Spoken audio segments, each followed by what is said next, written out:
શું તમને કોઈ કંપની દર વર્ષે રૂપિયા આપી શકે છે? ચાલો આને સમજીએ. આ પ્રોસેસને આપણે ડિવિડન્ડ કહીએ છીએ. ડિવિડન્ડને ગુજરાતીમાં લાભાંશ કહેવાય છે. એક્ઝામ્પલ તરીકે મારી કંપની એટલે કે નિર્મિત કોર્પોરેશનના તમે 500 શેર ખરીદીને રાખ્યા છે અને આ વર્ષે મારી કંપનીનો પ્રોફિટ સારો એવો થયો છે અને આ સમયે મારી પાસે બે ઓપ્શન હોય છે. પહેલો ઓપ્શન, મારી કંપનીના શેર હોલ્ડરને ડિવિડન્ડ પ્રોવાઈડ કરું, અને બીજો ઓપ્શન એ છે કે આ પ્રોફિટને મારી કંપનીમાં રીઇન્વેસ્ટ કરું.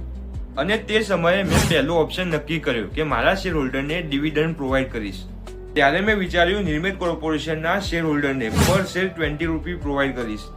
એટલે કે મારી કંપનીના શેર હોલ્ડરને મારા પ્રોફિટનો અમુક ભાગ આપવા માંગુ છું. જો તમારી પાસે નિર્મિત કોર્પોરેશનના 500 શેર પડ્યા છે અને એક શેરનો ડિવિડન્ડ 20 રૂપિયા છે, 500 ગુણ્યા 20 એટલે કે 10,000, તમને નિર્મિત કોર્પોરેશન થ્રુ 10,000 નો ડિવિડન્ડ મળે છે.